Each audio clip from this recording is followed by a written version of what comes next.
सप्ताह का सबसे गूढ़, प्रभावशाली और न्यायप्रिय दिन है शनिवार। यह दिन उस देवता को समर्पित है जो हर प्राणी को उसके कर्म के अनुसार फल देते हैं। वे हैं भगवान शनिदेव, कर्म और न्याय के अधिपति। भगवान शनि किसी से शत्रुता नहीं रखते। वे केवल सत्य, संयम और कर्म के रक्षक हैं। वे दंड नहीं देते, वे दिशा दिखाते हैं। वे शत्रु नहीं, शिक्षक हैं। कहा गया है, जो कर्म में सच्चा है वह शनिदेव का प्रिय है। जो कपट में लिप्त है वह शनिदेव की दृष्टि से नहीं बच सकता। शनिदेव का स्वरूप गंभीर है। उनकी दृष्टि न्याय की है। उनकी चाल धीमी है पर अटल है। वे धीरे धीरे चलकर भी हर प्राणी तक पहुंचते हैं, क्योंकि कोई कर्म उनसे छिपा नहीं। इस दिन जो व्यक्ति श्रद्धा से शनिदेव का स्मरण करता है, गरीबों की सहायता करता है, सच्चाई के मार्ग पर चलता है और अपने जीवन में संयम रखता है, उसके जीवन के अंधकार में भी प्रकाश खिल जाता है। शनिवार हमें यह सिखाता है कि भाग्य से नहीं, कर्म से पहचान बनती है। जो अपने कर्म से धर्म का पालन करता है वही सच्चा भक्त और सच्चा विजयी होता है। शनिदेव की कथा केवल भय या दंड की नहीं, बल्कि भक्ति, विनम्रता और कर्म की है। एक ऐसी कथा जो सिखाती है कि सच्चे कर्म का दीप जलाओ और शनिदेव स्वयं तुम्हारे जीवन का मार्ग प्रकाशित कर देंगे। जब संसार में अन्याय बढ़ा, जब सत्य दबने लगा और अधर्म अपने पंख फैलाने लगा, तब सृष्टि के संतुलन हेतु एक ऐसी शक्ति का प्राकट्य आवश्यक था जो न पक्षपात करे, न भय, न मोह रखे, जो केवल कर्म के अनुसार न्याय करे। वह शक्ति थी भगवान शनिदेव। उनका जन्म किसी वैभव या सुख में नहीं हुआ, बल्कि तप, त्याग और अंधकार से उत्पन्न प्रकाश के रूप में हुआ। छाया देवी की तपस्या। सूर्यदेव के तेज के समान तेजस्विनी छाया देवी सत्य, संयम और श्रद्धा की मूर्ति थीं। वे सदा धर्म और पति सेवा में तत्पर रहती। एक दिन उन्होंने देखा कि संसार में अन्याय और अधर्म बढ़ता जा रहा है। मनुष्यों में लोभ, क्रोध और कपट का विस्तार हो रहा है। उन्होंने निश्चय किया, मैं तप करूंगी। मुझे ऐसा पुत्र चाहिए जो धर्म की रक्षा करे और जो हर प्राणी को उसके कर्म का फल दे। वह हिमालय की गोद में चली गईं। वहां उन्होंने वर्षों तक महादेव का ध्यान किया, कठोर व्रत धारण किए, जल त्याग कर ध्यान में लीन रहीं। वायु भी जैसे उनके चारों ओर स्थिर हो गई थी। महादेव उनके तप से प्रसन्न हुए। उन्होंने कहा, देवी, तेरा पुत्र लोक का न्यायाधीश बनेगा। वह धीमी गति से चलेगा, पर उसका प्रभाव अमिट होगा। वह धर्म और न्याय का प्रतीक होगा। उसका नाम होगा शनि। शनिदेव का जन्म। कुछ समय बाद छाया देवी ने एक पुत्र को जन्म दिया। उसका रंग घनश्याम, नेत्र गहरे और गंभीर, चेहरा तेज से आलोकित। जब वह जन्मा तो दिशा शांत हो गई, हवा रुक गई और आकाश में गूंज उठा। यह वही है जो धर्म का दर्पण बनेगा।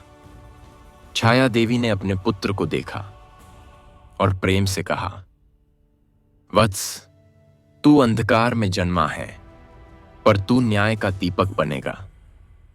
सूर्यदेव को जब यह समाचार मिला, वे बालक को देखने आए, पर उसके काले वर्ण को देखकर क्षण भर के लिए मुख फेर लिया। यह दृश्य बालक शनि ने देख लिया। उसकी बाल आंखों में आंसू नहीं थे, पर भीतर संकल्प की ज्वाला जल उठी।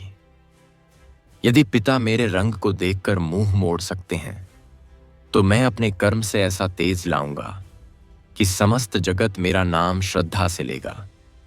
शनि का बाल्यकाल और मौन प्रतिज्ञा। बाल्यकाल से ही शनिदेव मौन और विचारशील थे। जब दूसरे बालक खेलते, वह एकांत में बैठकर ध्यान करते। उनकी मां ने पूछा, वत्स क्यों नहीं खेलते? शनि ने शांत स्वर में कहा, मां, संसार में जो खेल है वह कर्म का खेल है। मैं उस खेल को समझना चाहता हूं। धीरे धीरे उन्होंने अपने भीतर ध्यान और संयम की शक्ति बढ़ाई। उन्होंने उपवास किया, सत्य और मौन का व्रत लिया और अपने जीवन का एकमात्र लक्ष्य बनाया न्याय। शनिदेव का तप। जब वह यौवन में पहुंचे, उन्होंने पृथ्वी के सबसे ऊंचे पर्वत पर जाकर महादेव का ध्यान आरंभ किया। वर्षों तक वह केवल हवा पर जीवित रहे। सूर्य की गर्मी और सर्दी की ठंड उन्हें विचलित न कर पाई। उनका ध्यान साथ ही टीकी। ये ताकि मैं की कह कोई पई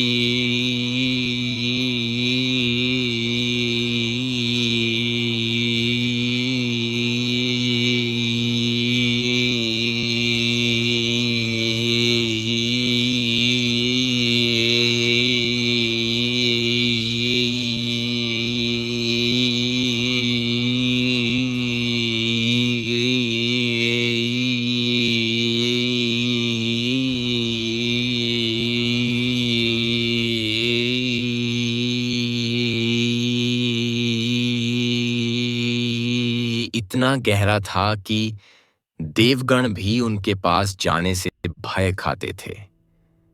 एक दिन स्वयं महादेव प्रकट हुए। उन्होंने कहा, वत्स शनैश्चर, मैं तेरे तप से प्रसन्न हूं। मां छाया का आशीर्वाद और तेरा संकल्प दोनों मिलकर संसार के संतुलन का कारण बनेंगे। अब तू ग्रहों में स्थान पाएगा। शनिदेव को ग्रहपद की प्राप्ति। महादेव ने शनिदेव को वरदान दिया, वत्स तू कर्म फलदाता होगा। तेरा प्रभाव धीमा पर गहरा होगा। तू जहां दृष्टि डालेगा वहां सत्य प्रकट होगा। जो व्यक्ति अधर्म करेगा तू उसे मार्ग दिखाएगा। जो धर्म करेगा तू उसे फल देगा। देवताओं ने यह सुनकर प्रसन्नता व्यक्त की। ब्रह्मा जी ने कहा, हे शनि, तेरे बिना सृष्टि अधूरी है। तू वह शक्ति है जो सबको उनके कर्म का फल देती है। इंद्र ने कहा, तेरे आने से अब देवता और दानव दोनों न्याय पाएंगे। शनि की पहली परीक्षा। महादेव ने कहा, वत्स, न्याय केवल शब्दों में नहीं कर्म में होता है। मैं तुझे परखना चाहता हूं। उन्होंने शनि को कहा, जा, स्वर्ग और पृथ्वी दोनों लोकों में घूमकर देख कौन कर्मयोगी है और कौन पापी, और फिर अपने निर्णय से न्याय कर। शनिदेव पृथ्वी पर आए। उन्होंने देखा, कहीं राजा अपने वैभव में अहंकार में डूबे हैं, कहीं व्यापारी छल कपट से धन कमा रहे हैं, कहीं किसान परिश्रम कर भूखा सोता है और कहीं भिखारी भी दूसरों को रोटी बांटता है। उन्होंने मन ही मन कहा, जिसका हृदय शुद्ध है वही सच्चा धनी है। पहला न्याय लोभी व्यापारी। एक व्यापारी था जो गरीबों को ठगता था।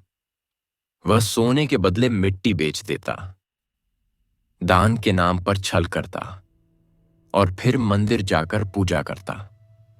शनिदेव उसके पास एक साधु रूप में पहुंचे और कहा, दान करोगे?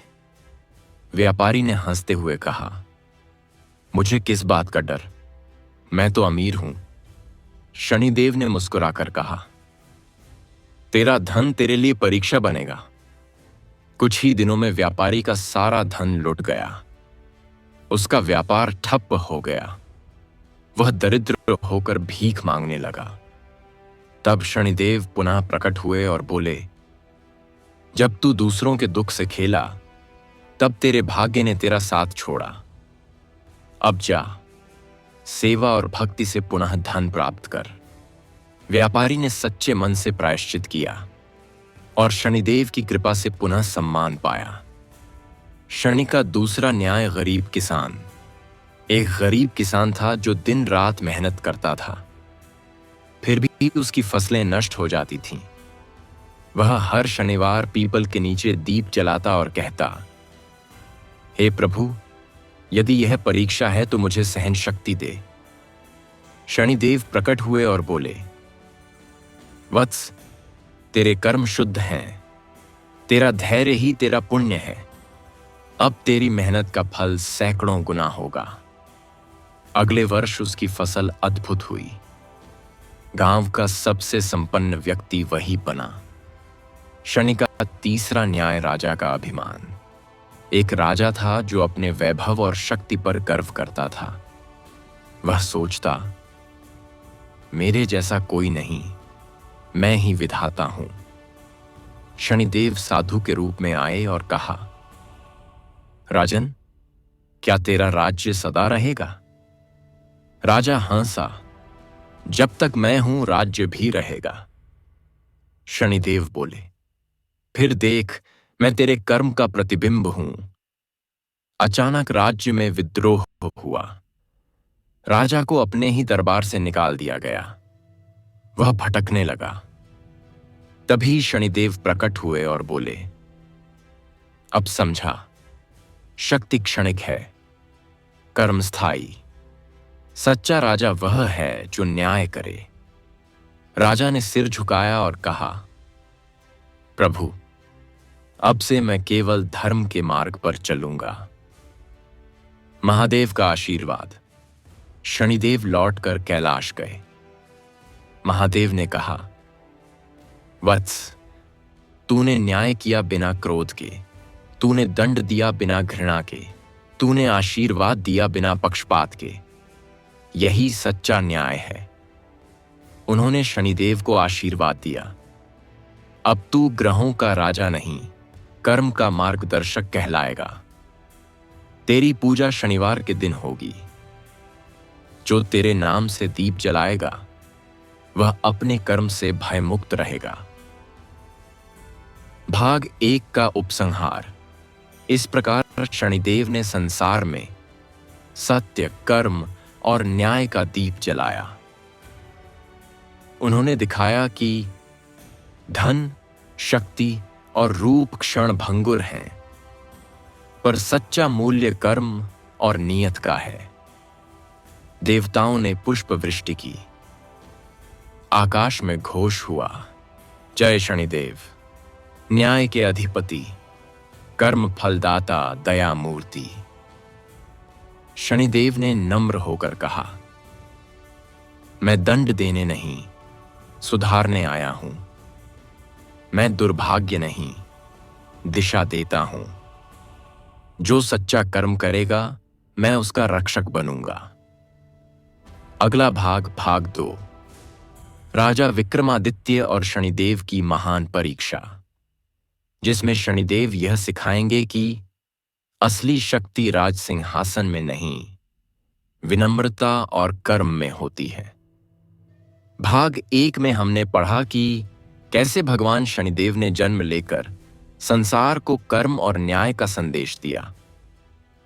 अब आरंभ होती है वह प्रसिद्ध कथा जिसमें स्वयं राजा विक्रमादित्य जैसे ज्ञानी, वीर और धर्मात्मा पुरुष की भी शनिदेव की परीक्षा में पड़े। यह कथा हमें सिखाती है कि अहंकार चाहे कितना भी सूक्ष्म क्यों ना हो, शनिदेव की दृष्टि से छिप नहीं सकता। उज्जयिनी का समृद्ध राज्य, विक्रमादित्य उज्जयिनी के राजा थे। धर्म, पराक्रम और न्याय में अनुपम। उनका दरबार विद्वानों, साधुओं और वीरों से भरा रहता था। राजा प्रतिदिन प्रजा के दुख सुनते और न्याय करते थे, परंतु धीरे धीरे उन्हें अपने न्याय पर गर्व होने लगा। वे कहते, दुनिया में कोई ऐसा नहीं जो मुझसे अधिक न्यायप्रिय हो। यह वाक्य शनिदेव के कानों तक पहुंचा। वे मुस्कुराए और बोले, अब समय है कि मैं इस राजा को दिखाऊं कि न्याय केवल निर्णय में नहीं, अनुभव और विनम्रता में भी होता है।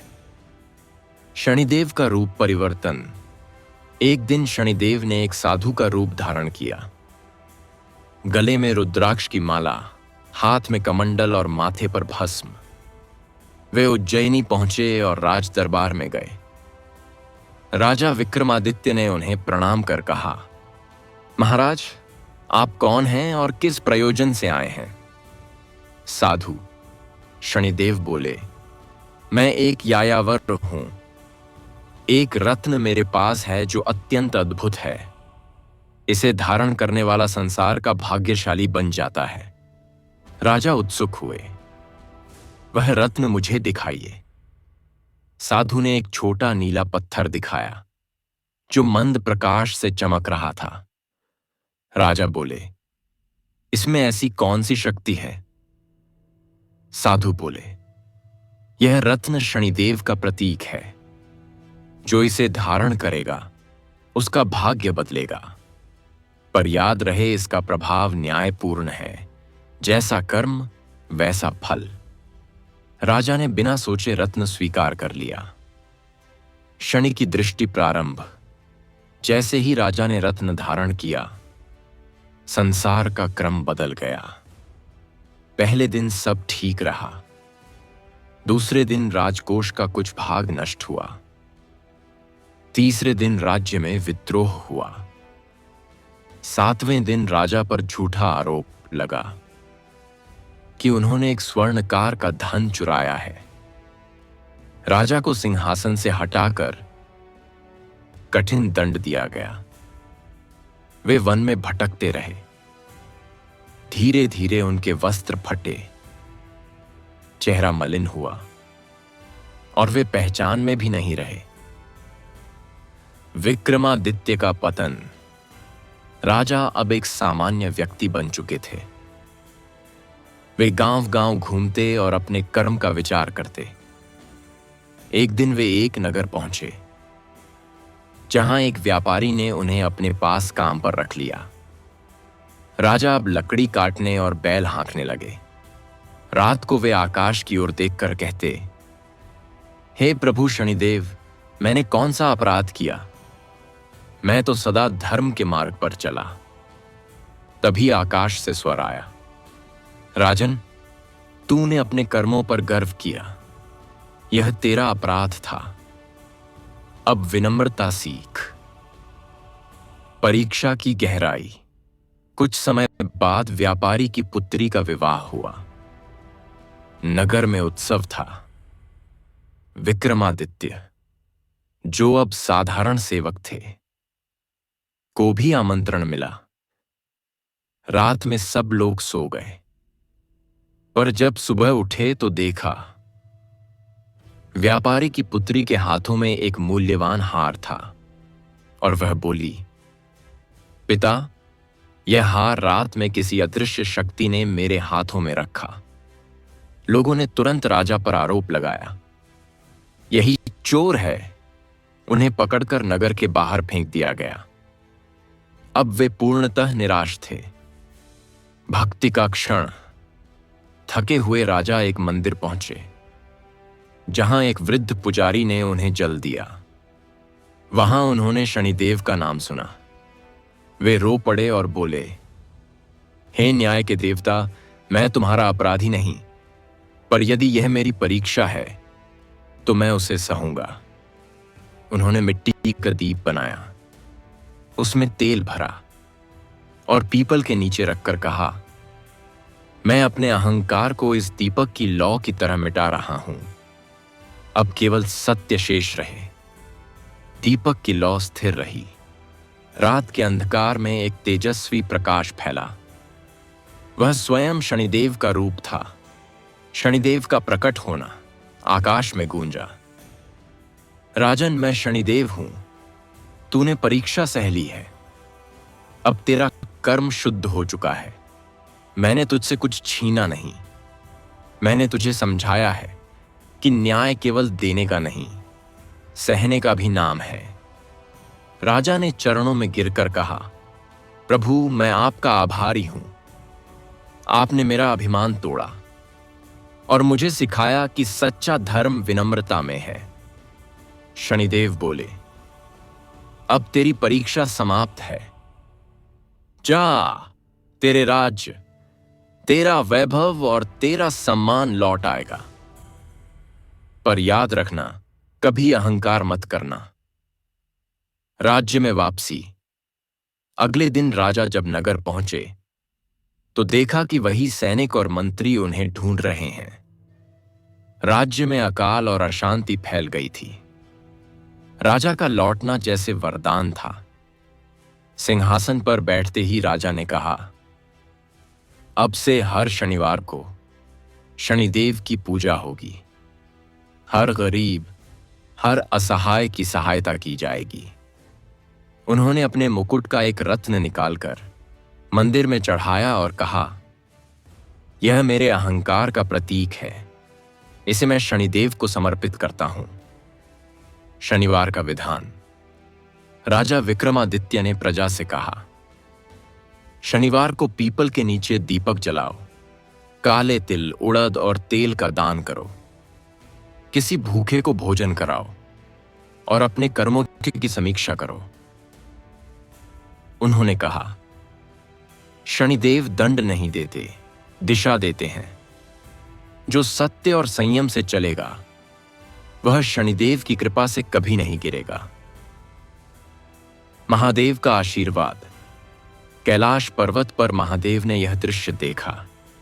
वे प्रसन्न हुए और बोले, वत्स शनैश्चर, तूने न्याय कर धर्म को स्थापित किया। अब तेरे नाम का स्मरण करने मात्र से मनुष्य के दोष दूर होंगे। शनिदेव बोले, प्रभु, मैं केवल न्याय करता हूं। जो सत्य, संयम और सेवा का पालन करेगा, मैं सदा उसका रक्षक रहूंगा। भाग 2 का उपसंहार। इस प्रकार शनिदेव ने राजा विक्रमादित्य को यह सिखाया कि न्याय का अर्थ केवल दूसरों को सुधारना नहीं, स्वयं को समझना भी है। देवताओं ने पुष्प वृष्टि की। आकाश में स्वर गूंजा, जय शनिदेव न्याय के देव, कर्म फलदाता, दया मूर्ति। राजा विक्रमादित्य ने सिर झुकाकर कहा, अब मैं नहीं बोलूंगा कि मैं न्याय प्रिय हूं, मैं केवल कर्म प्रिय हूं। यही शनिदेव की शिक्षा है। अगले भाग 3 में हम पढ़ेंगे कि कैसे भगवान शनिदेव हनुमान जी से मिले, कैसे हनुमान जी ने उन्हें बंधन से मुक्त किया और शनिदेव ने वर दिया, जो मेरा नाम हनुमान के साथ लेगा उसके जीवन से दुर्भाग्य दूर होगा। प्रस्तावना। जब न्याय और भक्ति आमने सामने आए, जहां न्याय कठोर है वहां भक्ति कोमल है। जहां शनिदेव कर्म का फल देते हैं, वहीं हनुमान जी कर्म का भार हल्का करते हैं। दोनों ही धर्म के रक्षक हैं, पर एक दंड के माध्यम से सुधारते हैं और दूसरा प्रेम के माध्यम से। यह कथा उस क्षण की है जब भगवान शनिदेव और हनुमान जी पहली बार आमने सामने आए और ब्रह्मांड में भक्ति और न्याय का अद्भुत संतुलन स्थापित हुआ। रावण का अत्याचार और शनिदेव का बंधन त्रेता युग का समय था। लंका में रावण का राज्य था। शक्ति, ज्ञान और घमंड का अद्भुत संगम। वह सभी ग्रहों को अपने नियंत्रण में रखना चाहता था। उसने अपने ज्योतिषाचार्यों से कहा, मुझे ऐसा समय चाहिए जब मेरे पुत्र का जन्म हो और उस पर सभी ग्रह शुभ दृष्टि रखें। सब ग्रह भयभीत होकर उसके आदेश पर झुक गए, पर शनिदेव ने सिर झुकाने से इनकार किया। वे बोले, मैं कर्म फलदाता हूं, मैं किसी अन्याय या अहंकार के आगे नहीं झुकता। रावण क्रोधित हो गया। उसने अपने सैनिकों से कहा, इस काले ग्रह को बांध दो ताकि उसका प्रभाव मेरे राज्य पर न पड़े। सैनिकों ने लोहे की जंजीरों से शनिदेव को बांध दिया और उन्हें एक अंधेरी कोठरी में कैद कर दिया। शनिदेव की पीड़ा और संयम। दिन बीतते गए। शनिदेव न अन्न लेते न जल। उनका शरीर दुर्बल हुआ पर मन अडिग रहा। वे ध्यान में लीन होकर बोले, हे प्रभु महादेव, मैं न्याय का पालन करता हूं, फिर भी अन्याय के बंधन में हूं। यदि यह भी किसी कर्म का फल है तो मैं इसे भी स्वीकार करता हूं। उनका यह धैर्य और संयम ब्रह्मांड में फैल गया। देवता चिंतित हुए, पर रावण के भय से कोई उन्हें मुक्त करने नहीं आया। हनुमान जी का आगमन। उधर हनुमान जी प्रभु श्री राम के दूत बनकर लंका पहुंचे। वे सीता माता की खोज में थे। पूरी लंका की गलियां पार करते हुए जब वे एक ऊंचे प्रासाद के नीचे पहुंचे तो उन्हें भीतर से करुण स्वर सुनाई दिया, हे सत्य के रक्षक, मुझे मुक्त करो। हनुमान जी ने पूछा, कौन है जो अंधकार में भी धर्म की बात करता है? स्वर आया, मैं शनिदेव हूं, कर्म का रक्षक। रावण ने मुझे यहां बांध रखा है। हनुमान बोले, प्रभु, आप जैसे न्याय प्रिय देवता इस बंधन में कैसे? शनिदेव ने कहा, अहंकार जब शासन करता है तब न्याय को बांध दिया जाता है, परंतु सत्य देर से ही सही विजयी अवश्य होता है। हनुमान जी का पराक्रम। हनुमान जी ने अपनी पूंछ बढ़ाई और वह पूंछ अग्निज्वाला बन गई।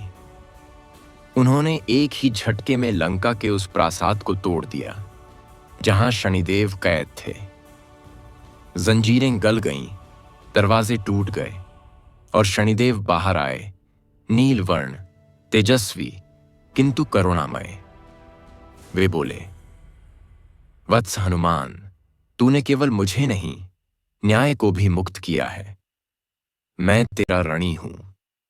हनुमान ने हाथ जोड़कर कहा, प्रभु, मैं केवल धर्म का सेवक हूं। आपकी मुक्ति मेरा सौभाग्य है। शनिदेव का आशीर्वाद। शनिदेव बोले, वत्स, मैं तुझ पर प्रसन्न हूं। तूने मेरे बंधन तोड़े। अब मैं तुझे वर देता हूं, जब भी मेरा प्रभाव किसी भक्त पर पड़ेगा, यदि वह तेरा नाम लेगा तो मेरा कोप उसका कल्याण बन जाएगा। हनुमान ने प्रणाम किया और कहा, प्रभु, मैं यह वर अपने भक्तों के लिए मांगता हूं। जो शनिवार को मेरा और आपका एक साथ स्मरण करेगा, उसके जीवन से दुख और भय मिट जाएंगे। शनिदेव ने कहा, तथास्तु।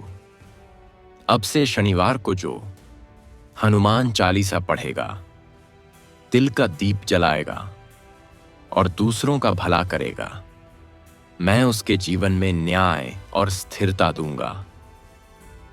रावण का पतन और शनि का प्रतिकार। रावण ने जब सुना कि शनिदेव मुक्त हो गए हैं तो उसका अहंकार और बढ़ गया। उसने कहा, अब क्या करेगा यह काला ग्रह? शनिदेव ने शांत स्वर में उत्तर दिया, रावण, तूने मुझे बांधा, अब मैं तुझे तेरे कर्मों का परिणाम दिखाऊंगा। उन्होंने अपनी दृष्टि रावण की कुंडली पर डाली और तभी रावण के दुर्भाग्य का आरंभ हुआ। लंका जल गई, भाई विभीषण ने साथ छोड़ दिया और अंततः श्री राम के बाणों से रावण का वध हुआ। शनिदेव बोले, न्याय देरी से आता है पर आता अवश्य है। हनुमान और शनिदेव का वचन। युद्ध समाप्त होने के बाद हनुमान जी पुनः शनिदेव के दर्शन करने गए। उन्होंने कहा, प्रभु, आपका आशीर्वाद सदा बना रहे। मेरे भक्त अक्सर शनिदेव से भयभीत रहते हैं। कृपा कर उन्हें यह समझा दीजिए कि आप भय नहीं, न्याय है। शनिदेव मुस्कुराए, वत्स हनुमान, मैं भय नहीं, चेतावनी हूं। मैं दुख नहीं, दिशा हूं। मैं दंड नहीं, सुधार हूं। और जो तेरा नाम लेगा, मैं उसे कभी दुख नहीं दूंगा। संदेश। शनिदेव ने हनुमान जी के समक्ष कहा, जो शनिवार को हनुमान चालीसा पढ़ेगा, गरीबों को अन्न देगा और अपने कर्म में सच्चाई रखेगा, उसका जीवन संतुलित रहेगा। मैं उसके भाग्य से दुख हटा दूंगा और उसकी आत्मा में शांति भर दूंगा। जो मेरे नाम को समझेगा वह जीवन में कभी गिर नहीं सकता। हनुमान जी ने सिर झुकाकर कहा, प्रभु अब संसार जानेगा कि शनिदेव भय के नहीं, न्याय के देवता हैं। भाग 3 का उपसंहार। इस प्रकार शनिदेव और हनुमान जी का मिलन भक्ति और न्याय का संगम बना। शनिदेव ने जहां संयम और कर्म का संदेश दिया, वहीं हनुमान जी ने श्रद्धा और विश्वास का। देवताओं ने पुष्प वृष्टि की, आकाश में स्वर गूंजा, जय शनिदेव, जय हनुमान। एक न्याय का, एक भक्ति का, दोनों मिलकर संसार के संतुलन हैं। शनिदेव बोले, जो शनिवार को हनुमान जी का नाम लेगा और अपने कर्मों में सत्य रखेगा, मैं उसके जीवन का रक्षक बनूंगा। अगले भाग 4 में हम पढ़ेंगे कि कैसे शनिदेव ने एक गरीब ब्राह्मण की परीक्षा ली और दिखाया कि विश्वास, संयम और सच्ची प्रार्थना किसी भी ग्रह दोष से अधिक शक्तिशाली होती है। प्रस्तावना जब श्रद्धा कर्म से बड़ी होती है, जहां मनुष्य के पास धन नहीं, वहां भी उसका विश्वास सबसे बड़ी संपत्ति होता है। जो व्यक्ति सच्चे मन से ईश्वर का स्मरण करता है, उसका भाग्य शनिदेव भी नहीं बदलते, बल्कि उसे नया आरंभ देते हैं। यह कथा उसी अटूट श्रद्धा वाले एक गरीब ब्राह्मण की है, जिसने अपने संयम और विश्वास से स्वयं शनिदेव का हृदय पिघला दिया। ब्राह्मण का निर्धन जीवन कथा है उज्जैन के पास स्थित एक छोटे गांव की। वहां एक वृद्ध ब्राह्मण रहता था, नाम था देवनाथ। उसका परिवार छोटा था, पत्नी और एक छोटा पुत्र। घर मिट्टी का था, पर हृदय सोने का। वह प्रतिदिन प्रभात में उठकर स्नान करता, मंदिर में जाकर भगवान शिव और शनिदेव का स्मरण करता, फिर गांव के बच्चों को वेद पढ़ाता। उसके पास धन नहीं था, पर संतोष था। उसकी पत्नी अक्सर पूछती, स्वामी, इतना कष्ट क्यों सहते हैं? देवनाथ मुस्कुराकर कहते, कष्ट नहीं, यह तो कर्म का प्रतिफल है। पर याद रखना, जब तक सत्य और विश्वास हमारे साथ हैं, हम कभी दरिद्र नहीं हो सकते। शनिदेव की दृष्टि। उस दिन शनिवार था।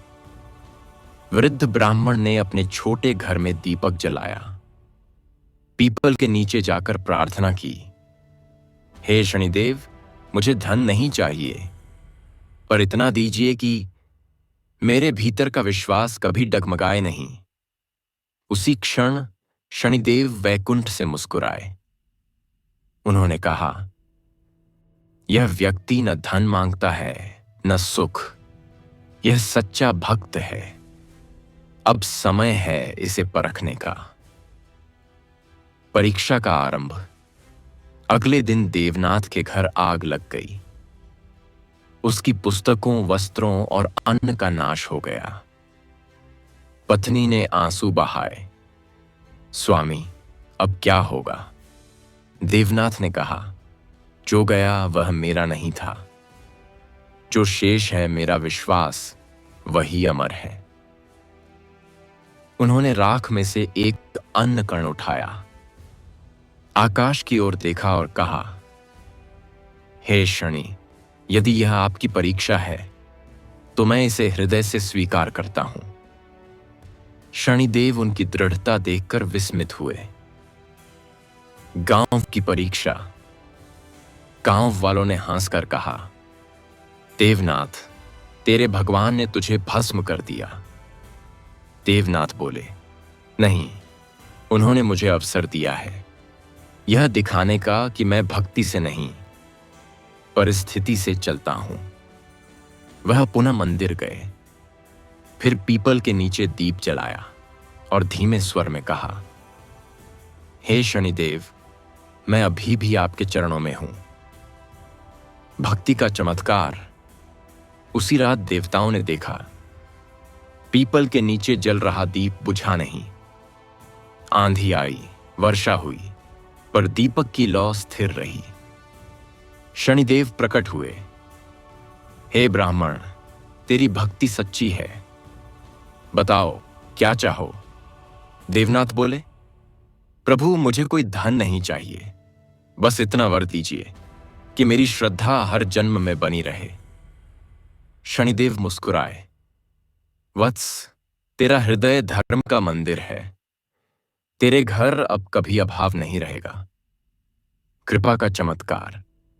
अगले दिन गांव वालों ने देखा, देवनाथ के घर के चारों ओर हरा भरा बाग बन गया है। जहां पहले राख थी, वहां अब सोने सी चमकती भूमि थी। लोग हैरान हुए। देवनाथ शांत स्वर में बोले, यह धन शनिदेव का नहीं, मेरे विश्वास का प्रतिफल है। उन्होंने केवल माध्यम दिया। उनकी पत्नी ने आंसू पोंछे, स्वामी, आपके विश्वास ने हमें अमर बना दिया। शनिदेव का प्रकट होना। एक रात शनिदेव उनके स्वप्न में आए। वे बोले, वत्स देवनाथ, मैंने तुझे परखा क्योंकि अधिकांश लोग मुझसे भय खाते हैं, पर तू मुझसे प्रेम करता है। तूने मुझे दंडदाता नहीं, दिशादाता माना। इसलिए मैं तुझे वरदान देता हूं। तेरे वंश में जो भी सत्य, संयम और सेवा का पालन करेगा, उसका जीवन सदा समृद्ध रहेगा। देवनाथ ने नम्रता से कहा, प्रभु, यदि आप मुझसे प्रसन्न हैं तो एक और वर दीजिए, मेरा गांव भी समृद्ध हो। शनिदेव बोले, तथास्तु। अगले ही दिन गांव में वर्षा हुई, फसलें हरी भरी हो गईं और हर घर में दीप जल उठे। गांव का परिवर्तन। लोग अब देवनाथ के चरणों में गिरे। हमें भी विश्वास सिखाओ, देवनाथ ने कहा। भक्ति का अर्थ केवल पूजा नहीं, बल्कि अपने कर्म को पवित्र रखना है। शनिदेव किसी को कष्ट नहीं देते, वे केवल आत्मा का दर्पण दिखाते हैं। शनिदेव आकाश से मुस्कुराए, अब यह गांव मेरी कृपा से सदा न्याय के मार्ग पर रहेगा। शनिवार का नियम देवनाथ ने बनाया। देवनाथ ने कहा, अब हर शनिवार गांव में यह नियम होगा। हर व्यक्ति अपने कर्म का लेखा जोखा करेगा। कोई झूठ नहीं बोलेगा, कोई अन्याय नहीं करेगा और हर घर में दीपक जलेगा। गांव ने इसे अपना लिया और कुछ ही वर्षों में वह गांव शनिग्राम के नाम से प्रसिद्ध हो गया। भाग 4 का उपसंहार। इस प्रकार शनिदेव ने दिखाया कि विश्वास किसी भी ग्रह दोष से बड़ा होता है। जो सच्चे मन से भक्ति करता है, उस पर शनिदेव की कृपा अनंत होती है। देवताओं ने पुष्पवृष्टि की। आकाश में स्वर गूंजा, जय शनिदेव न्याय के देव, दंड में दया और परीक्षा में कृपा देने वाले। शनिदेव बोले, जो शनिवार को दीपक जलाएगा, अपने कर्म में सत्य रखेगा और दूसरों के दुख में सहभागी बनेगा, मैं स्वयं उसके जीवन का प्रहरी बनूंगा। अगले भाग 5 में हम पढ़ेंगे कि कैसे शनिदेव ने एक लोभी व्यापारी की परीक्षा ली और यह सिखाया कि धन तब तक वरदान है जब तक उसमें सेवा और संतोष जुड़ा हो। प्रस्तावना। जब धन भक्ति को ढंग देता है, धन मनुष्य का सहायक होता है, पर जब वही धन अभिमान बन जाए तो वह पतन का कारण बनता है। भगवान शनिदेव केवल उन लोगों की परीक्षा लेते हैं जो धन के मद में सच्चाई भूल जाते हैं। यह कथा एक ऐसे व्यापारी की है जिसने अपना जीवन धन में डुबो दिया, पर अंत में शनिदेव ने उसे सिखाया, धन नहीं, धर्म ही सच्चा वैभव है। व्यापारी का राज्य जैसा वैभव। प्राचीन समय में उज्जैन के निकट एक नगर था, नंदपुर। वहां एक अत्यंत धनी व्यापारी रहता था, नाम सेठ धनपाल। उसके पास असंख्य गाड़ियां, ऊंट, सोना चांदी और रत्न थे, पर उसके मन में लोभ का अंत नहीं था। वह कहता था, धन से सब कुछ खरीदा जा सकता है, ईश्वर की कृपा भी। वह गरीबों को दान नहीं देता था, भिखारियों का मजाक उड़ाता था और मंदिर में भी दिखावे के लिए जाता था। शनिदेव की दृष्टि, शनिदेव वैकुंठ से यह सब देख रहे थे। उन्होंने मुस्कुराकर कहा, यह व्यक्ति धन का दास बन गया है। अब समय है इसे सच्चे धन का अर्थ सिखाने का। उन्होंने अपने दूत से कहा, जाओ, इस व्यापारी के भाग्य में 7 वर्ष का शनि प्रभाव लिख दो। देखो यह 7 वर्ष में कैसे बदलता है। अकस्मात परिवर्तन। एक दिन सेठ धनपाल के सबसे बड़े जहाज में आग लग गई। सारा माल राख हो गया। दूसरे दिन उसके गोदाम में चोरी हुई। तीसरे दिन उसकी गाड़ियां पलट गईं और कुछ ही महीनों में वह निर्धन हो गया। पर उसके अंदर का घमंड अभी भी नहीं टूटा। वह बोला, यह सब भाग्य का खेल है, मैं फिर से धन कमा लूंगा। पर इस बार भाग्य ने उसका साथ छोड़ दिया। उसके मित्र, नौकर और रिश्तेदार सब दूर हो गए। घर खाली, मन भारी और जीवन उदास। भिक्षा की स्थिति। वह कीपी भी अब भिक्षा मांगने लगा। वही हाथ जो सोने के सिक्के गिनते थे अब रोटियों के टुकड़ों के लिए फैलने लगे। एक दिन भूखा प्यासा वह गांव के मंदिर के पास पहुंचा। वहां एक दीपक जल रहा था। पीपल के नीचे शनिदेव का मंदिर था। वह बोला, हे शनिदेव, मैंने जीवन भर धन कमाया, पर आज एक दाना भी नहीं है। क्या यह आपका कोप है? एक वृद्ध साधु वहां आए। वास्तव में शनिदेव ही थे। उन्होंने कहा, वत्स, यह कोप नहीं, शिक्षा है। तूने धन को ईश्वर समझा, अब ईश्वर को धन समझना सीख। व्यापारी की परीक्षा। साधु ने कहा, कल से इस मंदिर में सेवा करना, दिन में भूखों को भोजन देना, जो भी आए उसका आदर करना। सेठ धनपाल ने सिर झुकाकर कहा, जैसा आदेश महाराज। अगले दिन से वह मंदिर की सफाई करने लगा। जो भी भिक्षुक आता उसे पहले खिलाता, फिर स्वयं खाता। धीरे धीरे उसका मन शांत होने लगा। उसे महसूस हुआ, सुख संग्रह में नहीं, बांटने में है। शनिदेव का प्रकट होना। एक दिन वही साधु फिर आए। उन्होंने कहा, वत्स, अब बताओ क्या सीखा? सेठ धनपाल बोला, महाराज, अब समझ गया हूं। धन केवल तभी पवित्र है जब वह दूसरों के काम आए। जब मैंने इसे बांटा तभी सच्चा सुख पाया। साधु मुस्कुराए और बोले, वत्स, मैं ही शनिदेव हूं। तूने जो त्याग और सेवा की है वही तेरी परीक्षा थी। अब मैं तुझे वर देता हूं, तेरा धन लौट आएगा, पर अब वह दूसरों के कल्याण में लगेगा। सेठ ने भाव विभोर होकर कहा, प्रभु, अब मेरा जीवन आपका है। धन की वापसी। अगले ही दिन नगर में अद्भुत घटना घटी।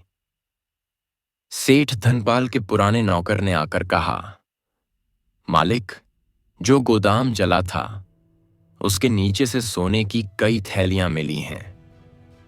राजा ने भी उसकी ईमानदारी देखकर कहा, सेठ धनपाल, तुम्हारी सेवा और विनम्रता देखकर मैं तुम्हें नगर का कोषाध्यक्ष बनाता हूं। अब उसका जीवन बदल गया, पर इस बार वह पहले जैसा नहीं था।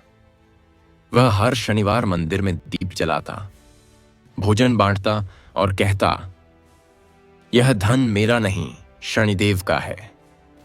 सेठ धनपाल का संदेश। वह अब हर सभा में लोगों से कहता, शनि का प्रभाव दंड नहीं, सुधार का अवसर है। यदि कोई मनुष्य अपने कर्म सुधार ले तो शनिदेव उसके सबसे बड़े रक्षक बन जाते हैं। वह गांव गांव जाकर गरीबों को सहायता देता, मंदिरों में दीपक जलाता और हर शनिवार को यह संकल्प दोहराता, कभी भी अहंकार को अपने धन से बड़ा नहीं होने दूंगा। शनिदेव का अंतिम आशीर्वाद। एक रात शनिदेव फिर प्रकट हुए और बोले, वत्स धनपाल, तूने धन को धर्म बना दिया है। अब तेरा जीवन धन्य है। तेरा नाम युगों तक उदाहरण रहेगा कि कैसे लोभ को सेवा में बदला जा सकता है। सेठ ने विनम्र होकर कहा, प्रभु, यह आपका आशीर्वाद है। यदि आपने मुझे गिराया नहीं होता तो मैं उठना सीख ही नहीं पाता। शनिदेव बोले, यही मेरा कार्य है। मैं गिराता नहीं, समझाता हूं। जो समझ जाए वह स्वयं उठ जाता है। भाग 5 का उपसंहार। इस प्रकार शनिदेव ने सिखाया कि धन तभी वरदान है जब उसमें संतोष और सेवा हो।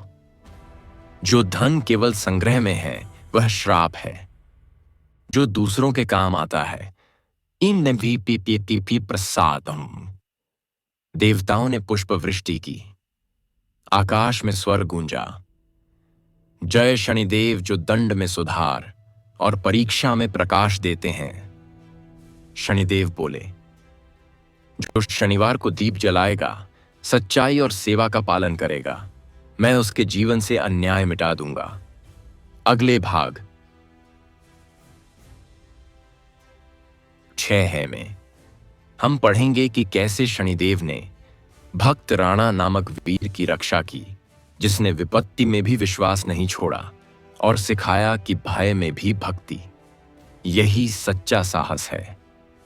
प्रस्तावना। जब भय में भी विश्वास न डगमगाए। भय हर मनुष्य के जीवन में आता है, कभी संकट के रूप में, कभी हानि के रूप में। पर जो व्यक्ति उस समय भी अपने ईश्वर पर भरोसा रखता है, वही सच्चा भक्त कहलाता है। भगवान शनिदेव कहते हैं, मैं दंड नहीं देता, केवल परीक्षा लेता हूं। जो विश्वास रखता है, मैं स्वयं उसका रक्षक बन जाता हूं। यह कथा है भक्त राणा की, जिसने विपत्ति, अपमान और मृत्यु के भय में भी शनिदेव का नाम नहीं छोड़ा। भक्त राणा का जीवन। राजस्थान के रेगिस्तानी प्रदेश में एक छोटा राज्य था, मेघागर आयच। वहां एक वीर सैनिक रहता था, नाम राणा भैरव सिंह। वह राजा का सेनापति था, पर मन से भक्त।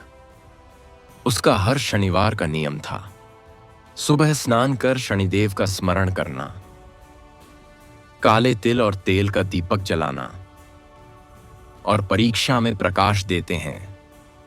शनिदेव बोले, जो शनिवार को दीप जलाएगा, सच्चाई और सेवा का पालन करेगा, मैं उसके जीवन से अन्याय मिटा दूंगा। अगले भाग 6 में हम पढ़ेंगे कि कैसे शनिदेव ने भक्त राणा नामक वीर की रक्षा की, जिसने विपत्ति में भी विश्वास नहीं छोड़ा और सिखाया कि भय में भी भक्ति, यही सच्चा साहस है। प्रस्तावना। जब भय में भी विश्वास न डगमगाए। भय हर मनुष्य के जीवन में आता है, कभी संकट के रूप में, कभी हानि के रूप में। पर जो व्यक्ति उस समय भी अपने ईश्वर पर भरोसा रखता है वही सच्चा भक्त कहलाता है। भगवान शनिदेव कहते हैं, मैं दंड नहीं देता, केवल परीक्षा लेता हूं। जो विश्वास रखता है मैं स्वयं उसका रक्षक बन जाता हूं। यह कथा है भक्त राणा की, जिसने विपत्ति, अपमान और मृत्यु के भय में भी शनिदेव का नाम नहीं छोड़ा। भक्त राणा का जीवन। राजस्थान के रेगिस्तानी प्रदेश में एक छोटा राज्य था, मेघागर आएच। वहां एक वीर सैनिक रहता था, नाम राणा भैरव सिंह। वह राजा का सेनापति था, पर मन से भक्त। उसका हर शनिवार का नियम था सुबह स्नान कर शनिदेव का स्मरण करना, काले तिल और तेल का दीपक जलाना और गरीबों को अन्न दान देना। राजा ने कई बार कहा, राणा तू इतना धनी और वीर है, फिर भी क्यों इस काले देवता की पूजा करता है? राणा मुस्कुराकर बोला, हाँ राजन, शनिदेव न्याय के देव हैं। वे न मित्र हैं न शत्रु, केवल सत्य के पक्ष में हैं। मैं जो भी हूं उन्हीं की कृपा से हूं। युद्ध का संकट। एक दिन शत्रु राज्य ने मेघागरज पर आक्रमण कर दिया। सेना छोटी थी पर राणा दृढ़ था। उसने अपने राजा से कहा, राजन, यह युद्ध कठिन है, पर यदि शनिदेव की कृपा रही तो विजय निश्चित है। युद्ध से पहले की रात राणा ने मंदिर जाकर दीपक जलाया और कहा, हे शनिदेव, यदि मैं सत्य के मार्ग पर हूं तो मेरा धर्म सुरक्षित रखिए। तभी एक मंद स्वर गूंजा, भक्त राणा, परीक्षा निकट है। तेरा साहस तुझे विजयी बनाएगा, पर तुझे पहले भय से जीतना होगा। शनिदेव की परीक्षा आरंभ। सुबह युद्ध छिड़ा। राणा ने वीरता से संग्राम किया, परंतु शत्रु की संख्या बहुत अधिक थी। धीरे धीरे उसकी सेना पराजित होने लगी। तीर से घायल होकर वह घोड़े से गिर पड़ा। शत्रु सैनिकों ने उसे बांध लिया और अपने राजा के समक्ष लाया। राजा ने हंसकर कहा, अब कहां है तेरा शनिदेव? राणा ने मुस्कुराकर कहा, वही तो यहां है, मेरे भीतर, मेरे साहस में। शत्रु ने आदेश दिया, इसे कारागार में डाल दो, कल इसका वध होगा। कारागार की रात। राणा का शरीर घायल था, पर मन शांत। उसने आंखें मूंदी और शनिदेव का ध्यान किया। प्रभु, मैं किसी अन्याय में नहीं, अपने धर्म के लिए लड़ा हूं। यदि आप साक्षात न्याय हैं तो मुझे भय से मुक्त कीजिए। रात का तीसरा पहर था। अचानक कारागार में मंद नीला प्रकाश फैला। एक गंभीर स्वर गूंजा, वत्स राणा, मैं शनिदेव हूं। तूने भय को भक्ति से जीता है। अब मैं तेरा बंधन तोड़ता हूं। जंजीरें अपने आप टूट गईं। दरवाजे खुल गए और राणा के घाव भरने लगे। उसने आंखें खोलीं। सामने स्वयं शनिदेव खड़े थे, काले वस्त्र, गंभीर नेत्र, पर मुख पर करुणा की झलक। राणा का प्रणाम। राणा रो पड़ा। उसने हाथ जोड़कर कहा, प्रभु, आपने मुझे बचा लिया, मैं इस कृपा के योग्य नहीं। शनिदेव बोले, वत्स, तू योग्य है क्योंकि तूने विश्वास नहीं छोड़ा। जो संकट में भी श्रद्धा रखता है, मैं स्वयं उसके लिए प्रकट होता हूं। अब जा, अपने राज्य की रक्षा कर। वापसी और विजय। सुबह जब पहरेदारों ने देखा तो कारागार खाली था। राणा युद्ध भूमि की ओर निकल चुका था। उसके साथ कुछ ग्रामीण और सैनिक जुड़ गए। अचानक आकाश में बिजली चमकी और एक नीला ध्वज प्रकट हुआ, जिस पर शनिदेव का प्रतीक था। राणा ने तलवार उठाकर कहा, यह न्याय का ध्वज है। जो धर्म के लिए लड़ेगा, शनिदेव उसके साथ रहेंगे।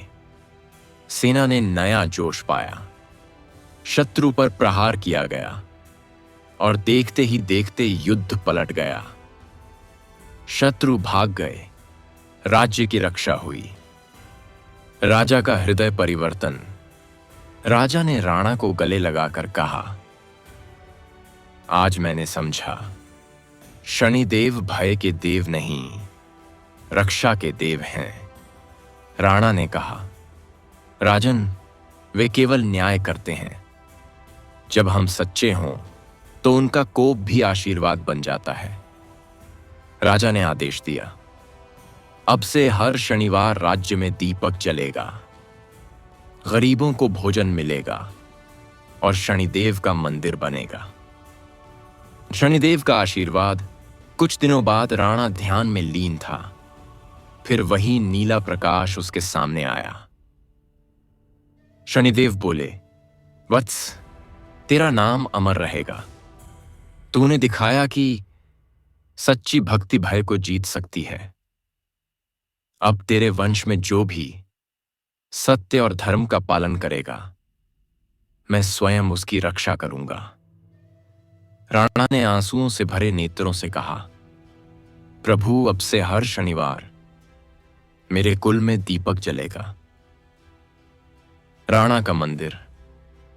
वर्षों बाद राणा भैरव सिंह ने अपने राज्य की सीमा पर एक मंदिर बनवाया। वहां पीपल का वृक्ष लगाया गया। उसके नीचे तेल का दीपक सदा जलता रहता था। मंदिर के प्रवेश द्वार पर लिखा गया, जहां भय हो वहां शनिदेव का नाम लो, जहां अन्याय हो वहां सत्य बोलो और जहां अंधकार हो वहां दीप जलाओ। यह मंदिर आज भी राणा शनिधाम के नाम से प्रसिद्ध हुआ। भाग 6 का उपसंहार। इस प्रकार शनिदेव ने सिखाया कि भक्ति का अर्थ भय से मुक्ति है। जो संकट में भी विश्वास रखे वह सच्चा भक्त है। शनिदेव कभी उन्हें नहीं छोड़ते जो सत्य और धर्म पर अडिग रहते हैं। देवताओं ने पुष्प वृष्टि की। आकाश में स्वर गूंजा, जय शनिदेव, जो भय में शक्ति और संकट में मार्ग बन जाते हैं। शनिदेव बोले, जो शनिवार को दीप जलाएगा भय से मुक्त होने की प्रार्थना करेगा और दूसरों की रक्षा करेगा, मैं स्वयं उसके साथ चलूंगा। अगले भाग 7 में हम पढ़ेंगे कि कैसे रावण और शनिदेव का सामना हुआ और शनिदेव ने दिखाया कि अहंकार चाहे स्वर्ग जितना ऊंचा क्यों ना हो, न्याय उसे झुका ही देता है। प्रस्तावना। जब शक्ति न्याय से बड़ी बनने लगी, जहां शक्ति का मद बढ़ता है वहां विनम्रता लुप्त हो जाती है। जहां अहंकार बोलता है वहां धर्म मौन हो जाता है।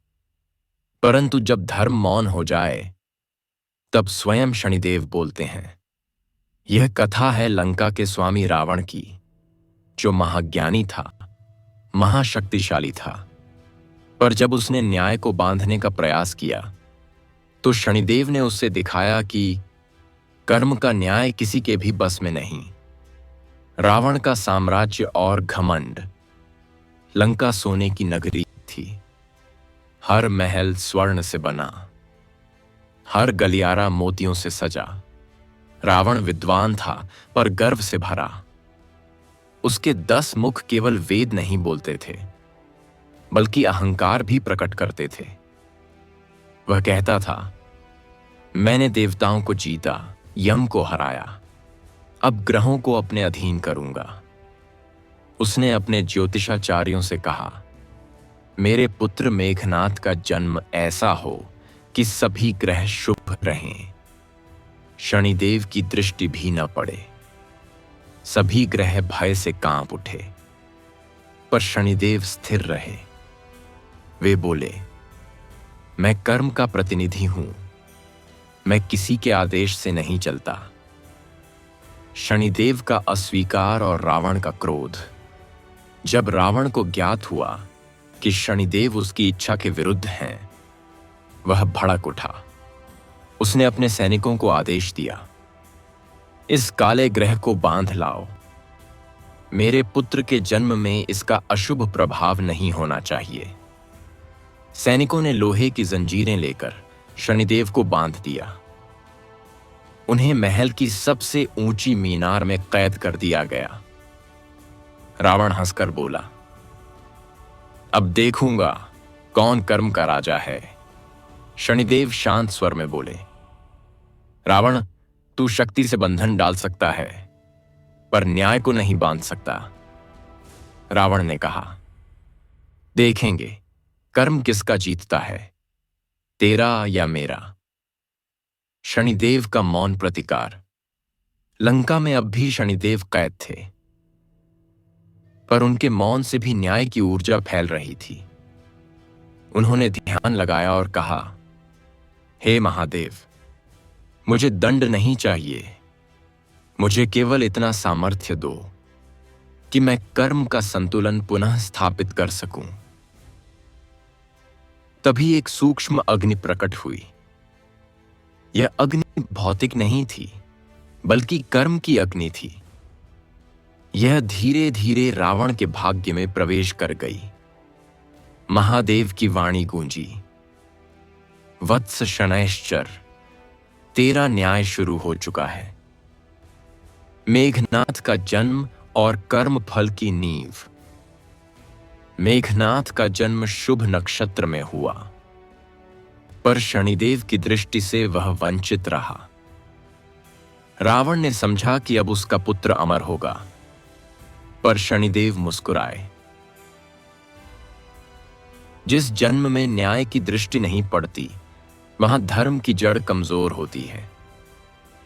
वर्षों बाद वही मेघनाथ युद्ध में श्री राम के हाथों पराजित हुआ।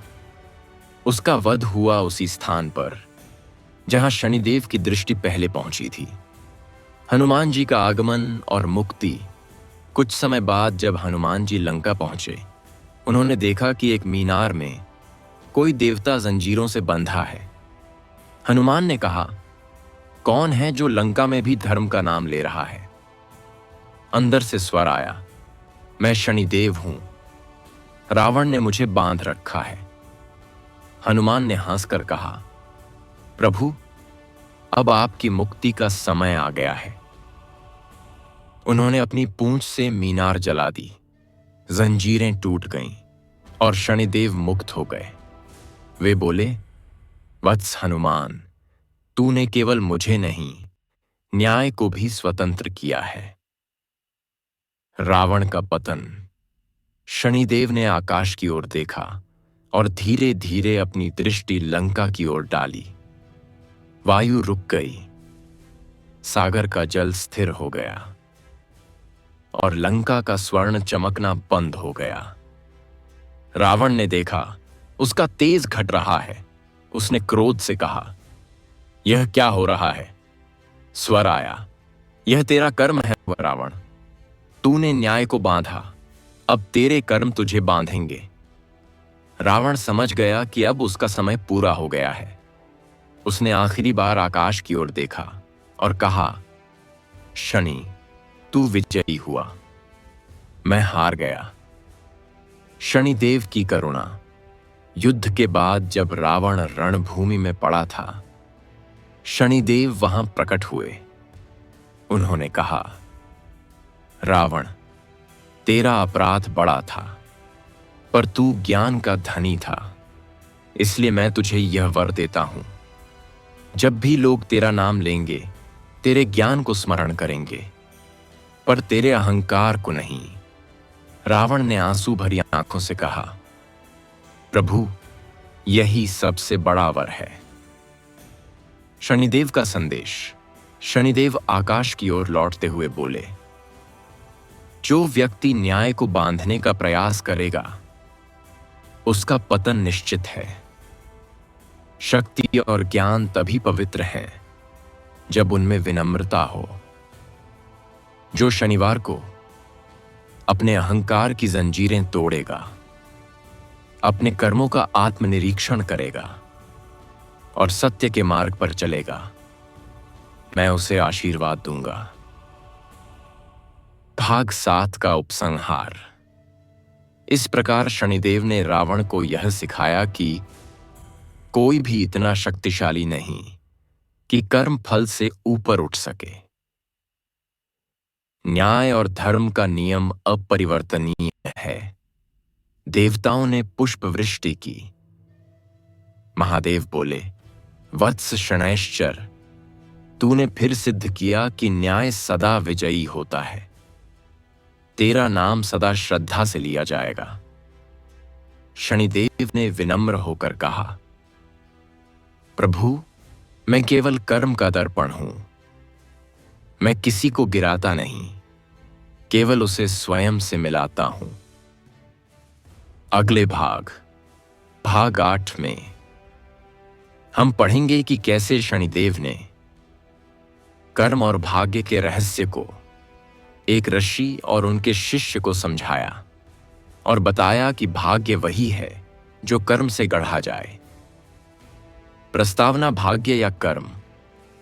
युगों से मनुष्य यह प्रश्न पूछता आया है, क्या हमारा जीवन भाग्य से चलता है या कर्म से?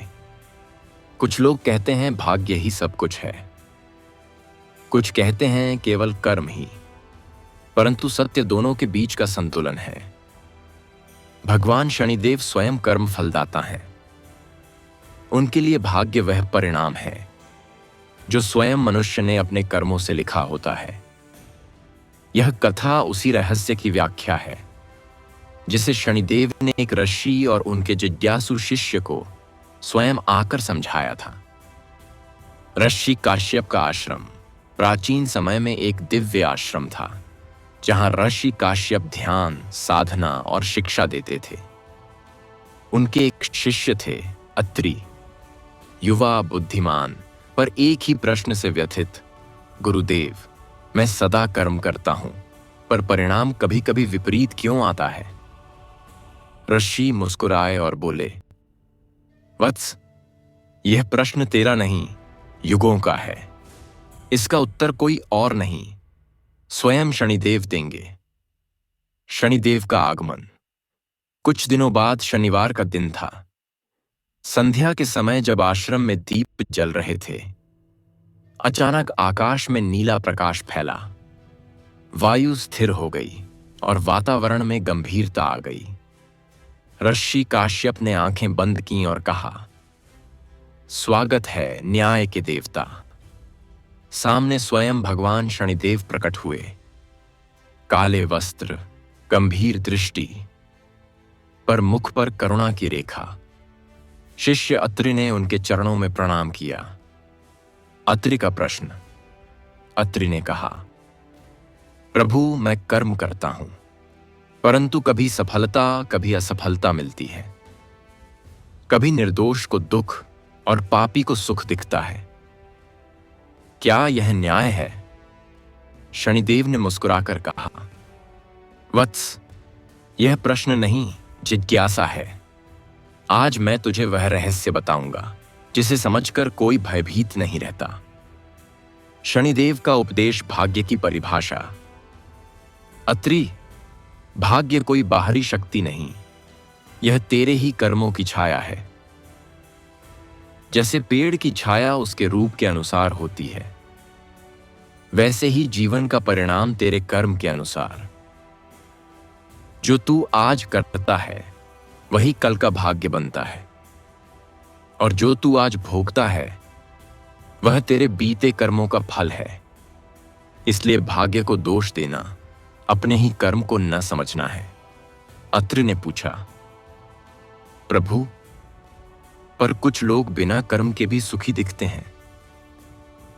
शनिदेव बोले, वे अपने पिछले कर्मों का फल भोग रहे हैं। जो आज बीज बोता है वह कल फल पाएगा। यही सृष्टि का नियम है। कर्म की गहराई। शनिदेव बोले, कर्म 3 प्रकार के होते हैं। एथ, संचित कर्म जो तूने पिछले जन्मों में किए हैं। तो प्रारब्ध कर्म जो इस जन्म में फल दे रहे हैं। 3. क्रियमाण कर्म जो तू अब भी कर रहा है। प्रारब्ध को कोई बदल नहीं सकता, पर क्रियमाण से भविष्य का मार्ग बनाया जा सकता है। यही कारण है कि मैं दंड के साथ साथ अवसर भी देता हूं। अत्रि ने आश्चर्य से कहा। अवसर? शनिदेव मुस्कुराए। हां वत्स, दंड अवसर ही तो है, अपनी गलती पहचानने और उसे सुधारने का। एक उदाहरण दो राजकुमार, शनिदेव बोले। मैं तुझे एक उदाहरण देता हूं। एक राज्य में 2 राजकुमार थे। एक ने धर्म का पालन किया, दूसरा अन्याय का। दोनों का भाग्य समान था। दोनों राज सिंहासन पर बैठने वाले थे। पर धर्मी राजकुमार ने जब राजा बना तो राज्य में सुख हुआ। अधर्मी राजकुमार जब राजा बना तो अकाल और युद्ध हुआ। दोनों का भाग्य समान था, पर कर्म ने अंतर ला दिया। इसलिए भाग्य नहीं, कर्म ही भाग्य का सृजन करता है। अत्रि का द्वितीय प्रश्न। अत्रि ने पूछा, प्रभु, यदि सब कुछ कर्म से है तो क्या ईश्वर कुछ नहीं करते? शनिदेव बोले, ईश्वर दिशा देते हैं, निर्णय नहीं। वे दीपक हैं जो अंधकार में राह दिखाते हैं, पर चलना मनुष्य का कार्य है। जो व्यक्ति दीपक जलाकर भी आंखें मूंद ले, वह अंधकार को दोष न दे। शनिदेव का गहन उपदेश। अत्रि, संसार में जो भी घटना होती है वह किसी न किसी कारण से होती है। यदि कोई व्यक्ति बिना कारण दुखी होता दिखे तो समझ ले उसका कोई अधूरा कर्म अब फल पा रहा है, और जो बिना परिश्रम के सुखी है उसका पुराना पुण्य अब खिल रहा है। पर जो वर्तमान में कर्म करता है उसका भविष्य उसके अधीन है। इसलिए मैं कहता हूं, मैं भय नहीं चेतावनी हूं। मैं दंड नहीं दर्पण हूं। मैं दुर्भाग्य नहीं दिशा हूं।